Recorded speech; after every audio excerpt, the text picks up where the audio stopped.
Hello everybody, my name is Starrapter. Welcome back to the channel. For the week of November 17th, 2021, we are talking about the Star Wars comics that came out on that day. We have 3 comics to talk about, plus some very exciting publishing news for the world of Star Wars comics, which we'll talk about after my reviews for these following comics. So first off, we're going to talk about Marvel.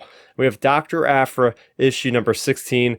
This title is called Resurrections. And what's noteworthy about this is the first mainline Star Wars comic post Empire Strikes Back that we are getting after the War of the Bounty Hunters, several month events. So the dust has settled with that and Kira and Boba Fett and Han and Carbonite. And here we have a story about Sana, about Dr. Aphra in the aftermath of that. Remember, Dr. Aphra got out of there. She used this artifact to get off of Jakara, and now her electrical tattoo is completely messed up. So she's seeking doctors all over the galaxy to try to fix this. Can't find anybody, but she has to reluctantly go back to her employer, Domina Tag, that gave her the mission to go to Jakara in the first place.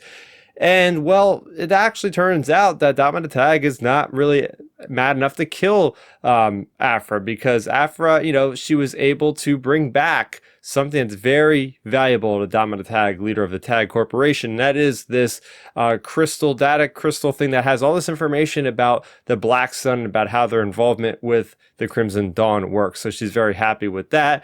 And we also have the thread of Dr. Aphra, going back to Coruscant. She's trying to find more about this artifact. It takes her back to this museum with this certain curator that apparently, I guess this is the cloaked character at the end of this issue, that looks like they have some kind of hilt or something, and all these people that were touching this artifact recently have died. There's duplicates of this artifact. She does not have just the only one. So very interesting stuff there. We also follow up with Just Lucky as well as Ariel. They, by the way, used to have some kind of romantic relationship, so that's interesting backstory there. Turns out that their master that taught them Cray is actually still alive, so is Deathstick. And we have the character of Just Lucky, who is still kind of working for the sixth kin, but ends up kind of leaving, going outside, running into some of his old buddies from the Tag Corporation, and they're saying Ronan Tag is alive. Yeah, Ronan Tag is alive. The guy we thought got blown to smithereens, he's in some back to, I guess, doing okay at this point. So there you go. I mean, it was a pretty cool issue, setting up a lot of things. Not terribly exciting, in my opinion, but it's still great to see this universe after War of the Bounty Hunters. So I'm intrigued enough to look forward to issue number 17. Going over into the land of IDW, we have 2 new High Republic stories to talk about. The first one is the 4th and final of the Temple of Monster Peak. We have issue number 4 here. And this is how it all ties up. So we have Ty Yorrick. She originally got recruited by these people on a planet to go after this thing called the Gretalax, plaguing all the people around there. It turns out that it was a role reversal. Apparently, these people were just being jerks, and they actually hid away the Lax from the Greta, and they were supposed to mate together, whatever. So they were causing havoc for the ecosystem of the planet, being jerks about it. Ty Yorrick intervenes and uses the help of these spiders and this little person with ears that she had met throughout the story there. It comes to her rescue and gives her lightsaber, and everything is all good at the end. But we also have some kind of really cool backstory where she basically is going around, before she left the Jedi Order with her friend Cleos, and they have this dark side artifact that they find, and next thing you know, he is fighting against Ty Yorrick, his best friend, and he is completely done with the dark side. He's imbued with the dark side, and Ty Yorrick has no choice but to just literally kill him. And that's how it ends. And that's what bothers me, is because this whole story comes to a close where it's like at Ty Yorrick in present time, she basically goes on her own, starts, calling her droids by nicknames, which she was very structured and not calling them nicknames before, and now all of a sudden she is. So she has hence grown as a character, but it just kind of leaves off on a cliffhanger with the whole story between her and the apprentice. Like, I want to know the aftermath of that. Is that what caused her to leave the Jedi Order? Probably, most likely, but I would have liked to see some fallout with the Jedi Order and how she kind of, basically picks up from there. Now it says to be continued, but it's very nebulous because, we see Ty Yorrick and other things in the High Republic. Are they going to come out with another graphic novel? And that will lead into our conversation about the publishing after we get to the next review here, but I think it was quite interesting. But overall, I was very disappointed by the release schedule of this series, it's clearly evident that it didn't really work for a lot of people, not just myself, about releasing this on a monthly basis, just stretching this out along the whole time. It was made to be a graphic novel. It wasn't made to have just like cut apart in 4 parts, as we could see. I'm going to be very interested in reading this, hopefully one day in like one sitting, issues 1 through 4, and then kind of seeing how my feelings are then. But I kind of feel like the story, unfortunately, is kind of unnecessary. It's not really pushing a lot of the character work forward with Ty Yorrick.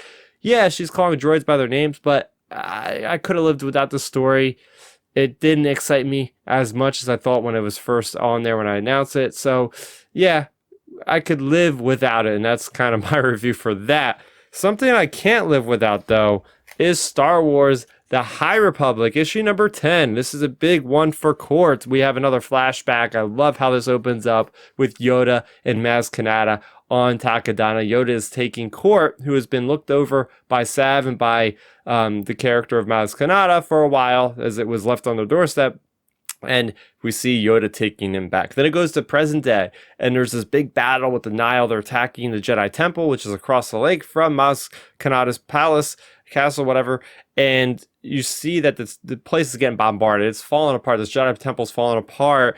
Just as, everybody loses all hope, all the young Padawans there. You have Qort that rises to the occasion, even though his skull mask has like shattered partly. He gets up, takes it off, and at this moment he figuratively and literally breaks out of his shell as his people basically, we learned in the last issue, they use a skull as a form of like coming of age. They eventually outgrow the skull, they break it, and they become man or whatever it is, right? So that's what happens to him in the midst of this battle. He breaks this thing off. You see his face, and he's jumping from Nihil fighter to Nihil strike fighter, just taking him out one at a time, just being total beast mode. And he basically single-handedly thwarts the Nihil's invasion of Takodana, and he reunites with his friends, and everybody's really happy. And we get that little cut scene at the end, the little after credit scene sort of thing, where it's like Crix is talking to the one girl, I forget her name, that was one of the infiltrators that set bombs on the Jedi Temple, and he has special interest in her for deserting and playing like a double agent. And now they're off to do some devious things. But this was a great issue again for Qort, as this very mysterious alien that we knew from the outset. Like, everybody was thinking, oh my gosh, is this Darth Krayt? What's going on? Why does he have this cool skull? Well, I think it's a great story where we actually see him literally break out of his shell, because he's actually starting to speak basics, which I'm struggling speaking English right now. He is speaking basic, when before it was just a bunch of squiggly lines. So I like to see like he actually grew, and the shock and the expressions of everybody when they actually see him, they're like, is that Qort? Is it? He never takes off that skull, right? So it's almost like, whoa, we have a brand new character in the High Republic, and I'm so looking forward to seeing more adventures with Qort and his buddies, especially after this. So I think this is sort of like the ending of this arc of the High Republic adventures. So I know we have a couple more issues left until this current run ends, but what happens when the current run ends? Well, funny that you asked, because just today, and this is great that I'm recording this literally a day later because my comics got a little bit late to the shop this week, we have Dark Horse Comics that are picking up publishing rights for the Star Wars All Age comics. You heard me right. We were talking last week about, hey, we don't know if IDW is going to be continuing. We don't know if the solicits are going to continue. There's a lot of weird stuff out there right now. We know for a fact, okay, IDW is going to stop sometime in January or February. And then in spring 2022, we have the official announcement that Dark Horse Comics will be picking up some kind of version of the High Republic comics for sure, and they're going to do everything in between all the way up to the Rise of the First Order. So yeah, so the entire gamut of the Star Wars timeline is going to be up to Star Wars and Dark Horse Comics. So that's really cool for a lot of people. For me particularly, I think it's cool, but I don't have a horse in this race, so to speak, because I've never really had any interest in the comics period before 2015. I didn't really have any. I had like one Star Wars Republic comic and maybe one issue of like the Dark Empire. Like, I did not read comics back then, so I don't have that soft spot that a lot of people, a lot of the hardcore Star Wars fans are like, oh, the Legacy comics or oh, the Elseworlds or whatever they're called. The What If, I don't even know what they're called, the Star Wars version of that. Star Wars Tales, right? Stuff like that is, I never got into it. But I can't wait to see what Dark Horse does. Now, they're supposed to be all ages, so we're not going to get like that uber mature stuff that I think a lot of people liked, because that's still up to Marvel, which, hey, I've been loving Marvel, what they've been doing. But as far as the all ages stuff, I'm very curious to see how they're going to tackle that. Are they going to bring back some of the stock of our normal writers, our normal artists that we're used to seeing in the pages of IDW? How is that transition going to look? There's just so many questions I have, and they said they're going to share more on social media and all that as we get closer. So spring Nebulous, that could be April, May, June. You know, we don't know when they're going to start these things back up. There'll probably be some kind of months or something of a transition after IDW is done, which is fine. I'm just also very curious about why this happened, right? IDW doesn't have the best track record for the release dates. Maybe Disney had enough of it and was like, we got to go to a more consistent kind of push out of these projects. Who knows? Maybe, you know, that story will come out eventually. But all we know right now is Dark Horse Comics will be picking up the rights to the Star Wars all-age comics, aka basically whatever IDW's been doing. So there you have it. Very big, exciting news for Star Wars comics this week. What did you guys think of all the comics that came out this week? And what are your thoughts on Dark Horse picking up the rights for Star Wars comics? Let me know in the comment section down below. For more on Star Wars, you're already in the right place. I have my weekly Star Wars podcast called Outer Rim Transmission. I'm currently working on my review of Star Wars Ascendancy, or Star Wars Thrawn Ascendancy, Lesser Evil. Loving it. I'm only about a third through the book right now, but you can expect my review coming up very shortly. Make sure you also subscribe to the channel if you liked what I had to say about this content here. That is going to do it for me, Starrapter. Thank you so much for watching, and may the Force be with you always. Thanks for checking out the video. Please hit that thumbs up symbol. It helps me know that I'm making content that you guys enjoy. And if you enjoyed this video, I also included 2 videos down below you guys should check out. And please consider subscribing to this channel. It helps support me, and it notifies you guys of when I get new videos up on the channel. You can also contact me on Twitter, Facebook, and Instagram at Starrapter.